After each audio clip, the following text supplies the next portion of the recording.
కుంకుమ పువ్వుని అప్పుడప్పుడు కాస్త తింటూ ఉంటే మంచి ఫలితం ఉంటుందని చాలా మంది నమ్ముతారు. ఇక గర్భిణులకు ప్రతిరోజు పాలలో కాస్త కుంకుమ పువ్వు వేసిస్తే పుట్టే బిడ్డ మంచి రంగులో పుడతారని కూడా చెప్తారు. మరి ఇది ఎంతవరకు నిజం? కుంకుమ పువ్వుకి పుట్టబోయే బిడ్డ రంగుకి సంబంధం ఏంటి?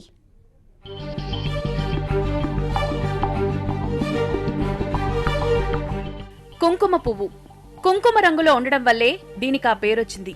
చాలా కాస్ట్లీ. కుంకుమ పువ్వు అన్ని ప్రాంతాల్లోనూ పండదు.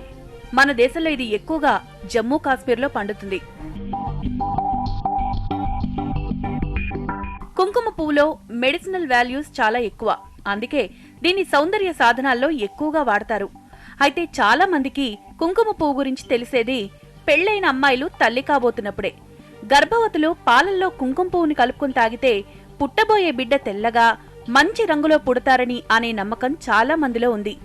అసలు సీమంతం కార్యక్రమం జరిగేటప్పుడు కూడా ఎక్కువ మంది బహుమతి రూపంలో కుంకుమ పువ్వునిస్తారు.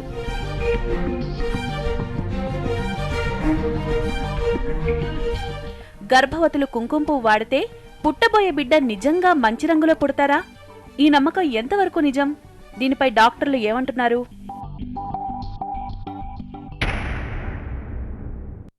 కుంకుమ పువ్వు it is nothing but diet herb అండి. అది it doesn't have much effect on the pregnant patients. Health పైన ఏమంత ఎఫెక్ట్ ఉండదు. రోజుకు ఒకటి రెండు స్ట్రాండ్స్ అట్లా మిల్క్లో వేసుకొని తాగితే అది మూడ్ స్వింగ్స్ని అదంతా కూడా బాగు చేస్తుంది. పేషెంట్ బీపీ ఉంటే బీపీ కొంచెం తగ్గించే అవకాశం ఉంది.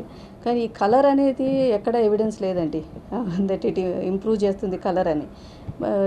కాకపోతే ఏంటంటే ఎక్కువగా తీసేసుకుంటే యూట్రస్ని స్టిమ్యులేట్ చేసి ఒక్కొక్కసారి పెయిన్స్ వచ్చే అవకాశాలు ఉన్నాయి. అండ్ ప్యూర్లీ కలర్ అనేది పిల్లల్లో ఇట్ ఈస్ జెనెటికలీ కలర్ వస్తుంది. అంతేగాని ఏదో మనం బయట నుంచి తీసుకున్నందు మూలాన బేబీస్ తెల్లగా పుడతారు అనేది అదొక పెద్ద అపోహ. విన్నారుగా, కుంకుమ పువ్వు వాడితే పుట్టబోయే బిడ్డ తెల్లగా పుడుతుందనేది అవాస్తవం. ఇది ఫేక్ న్యూస్.